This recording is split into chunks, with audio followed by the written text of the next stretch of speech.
Well, hello, everybody. I'm Bob Negen, and welcome to episode number 18. You see, it says it right there. Coronavirus in the Independent Retailer Podcast. I'm so honored that you're sharing your time with me. I hope you find it valuable. Congratulations. We are one day closer. One day closer to the end of this podcast. When Susan and I talked about starting this podcast, we both said, man, I hope this podcast lasts 2 weeks. Well, we're in the middle of the fourth week, and I suspect there's going to be a couple more to come, but that's okay. It doesn't make any difference how long it is. It does make a difference, but really what we're trying to do is we're trying to get to the end, and every day gets us closer to the other side. We will be at the other side. This morning, I posted a poll on WhizBang retailers, and I asked, 1 year from today, where do you think you'll be? 81 people said that they thought that they were going to be better and stronger than ever. 9 said that they were going to be, still in business but struggling, and a couple people said they weren't sure, and one person said they don't think they're going to be in business. But let's focus on that 81. I just think that shows such hope and optimism in our community of progressive, growth-minded, brick-and-mortar retailers. And I'm so grateful for that. And I hope that we're some part of it. So a couple of other quick notes. The Quick Start Guide yesterday. In yesterday's podcast, we offered the Quick Start Guide, which holds an assessment, and you can now get that by going to either our Facebook page, WhizBang Training, or on WhizBang Retailers. It is the Quick Start Guide for the Retail Mastery System, but about a third of the way through, you'll see a whole assessment. And yesterday we talked about fundamentals, so I would encourage you to download that guide. Go look at, the assessment. Do it. See where you are. Yesterday we talked about the importance of fundamentals. So I would encourage you to do that. See where your skill set is. See where you need to improve. See where your strengths are so that you can improve on them. Because again, we're going to be coming out of this, and it's really important that you're as good as possible when we get to the other side. So when people do start coming into your store, you give them the absolute best experience, that you're ready for that success that's going to be there when things open up again. I wanted to do one contrary thing here before I get into, what I'm going to talk about today, building a better tomorrow. And I absolutely love it when something I'm absolutely sure of is shown to be incomplete by somebody who is a lot more successful than me. So here's what happened. Laura Green posted, and she bought a new liquor store. This is on WhizBang Retailers. She bought a liquor store, and she caught somebody stealing, and she confronted the person, and the person said, well, I really need this job, and she wanted to know what to do. And a ton of people piled on and said, fire her. I said, fire her or him. He needs to go. But my contrarian view that I thought I'd share with you, just to share it with you. Years ago, I read a book, Like a Virgin, the autobiography of Richard Branson. And Richard Branson shared how when he was a single record store owner, he owned a record store, Virgin Records, and he caught one of his night managers stealing from him. And he didn't fire him, which is the advice I would give, which was the advice that everybody gave. And that guy went on to become one of his most loyal employees and became a vice president of one of his businesses and ended up having an incredibly illustrious career with Richard Branson.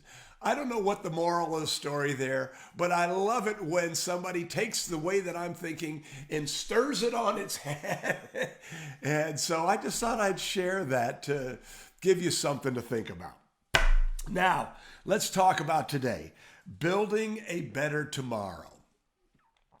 When I start thinking about this, I start thinking about being stuck. And this happens when we're in the middle of uncertainty, when things are going wrong all the time, when things are changing all the time. You feel stuck, you don't know where to move.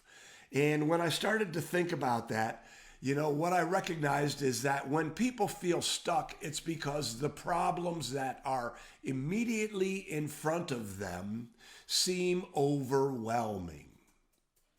And what I wanted to share with you today is a different way of looking at the future.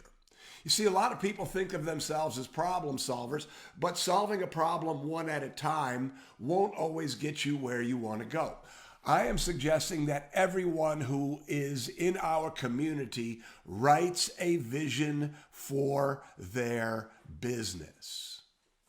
So a vision is a moment in time in the future where you envision who you're going to be, what you're going to be doing, how you're going to feel, how your business is going to run, and you put some emotion into it.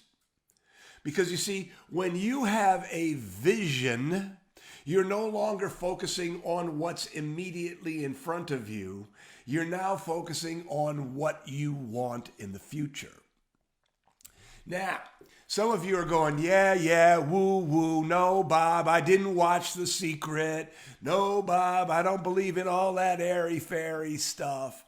But this was actually a model that was created by Lawrence Lippitt, he called it preferred futuring. And they used preferred futuring to envision the Apollo capsule. Raytheon uses envisioning to plan their biggest projects. You see, in order to go to the moon, the problems are almost insurmountable. But when you have a vision, a man on the moon that everyone can get excited about, all of a sudden, it's not about the problem, it's about what we're trying to get. So right now, we're in the middle of a pandemic. Right now, the world is incredibly uncertain. Susan and I were talking to each other this morning. It's like, man, it just seems like we're getting tired, right? That's an immediate problem. But when you look at where you're trying to go, the problems become small because the reward is so big. Visioning is such a huge part of what we do at WhizBang Retail Training. When you join the Platinum Mastermind group, the very first thing you do is write a vision, usually 5 to 7 years out, a vision for your business and your life. And the job of the Platinum Mastermind group is to move you forward, get you to that vision. And I have an email in with Ari Weinswag, who actually taught us about visioning. He has built the Zingerman family of businesses, about a $75, $80 million a year business, on visioning, on the power of seeing into the future. So if you want to build a better tomorrow, the first thing you need to do is to see it. And not just say, I want to be this and I want to do that, but to see it in a deep, real, physical, visceral way. And, I just think that when you build a vision like that, it will pull you forward. It will move you around the obstacles. It will move you over the obstacles. The obstacles become a lot less daunting. The vision is compelling. One of the very, very first episodes of this podcast, I talked about the fact that I used to do a lot of backpacking. And if you do a lot of backpacking, you're going to get stuck in lousy weather. And when you're stuck in lousy weather, you have no choice but to put on your pack and put on your poncho and put on your wet boots that often have blisters, toes with blisters on them, and walk. And you walk one step at a time. Why do you walk one step at a time? Because every step gets you closer to the end of the rainstorm, or every step gets you closer to the trailhead. And that trailhead represents getting in a car and going to a hotel and taking a shower, or going home, or going to a restaurant, or going to a bar for a cold beer, but it represents something. That trailhead is your vision. And right now we are in the step by step. It's uncertain, it's often unpleasant, it's challenging, I've heard, and we are working harder now for less money than we ever had. But that's okay, because we have a vision. And I have zero doubt that Susan and I and everybody here at WhizBang Retail Training are going to realize our vision. And I also firmly believe that if you create a vision that is compelling, no, let me change that. That if you take the vision that is already inside of your heart, that vision that you had in your business, for your business when you started your business, if you take that and write it down on a piece of paper, and you make that part of the way that you think of your business, like we do in the Platinum Mastermind Group, you will achieve your vision. You will become the kind of person you aspire to be. You will build the kind of business you've always wanted to have. You will. You can. And it starts with a vision. Now, if you want to know more about writing a vision, I would encourage you to go to, if you have the Master Plan Advantage, which is sort of our big structural program. If you have the Master Plan Advantage and you haven't done it yet, shame on you, go to Lesson 1. It's all about how to write a great vision for your business.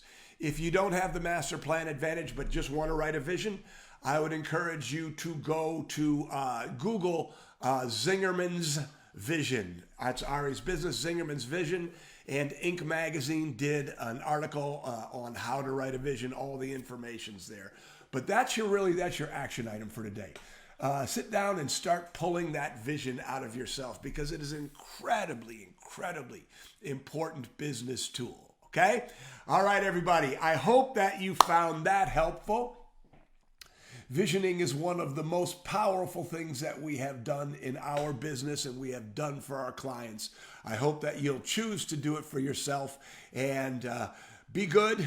Be a good human being. Stay safe, and we'll see you tomorrow.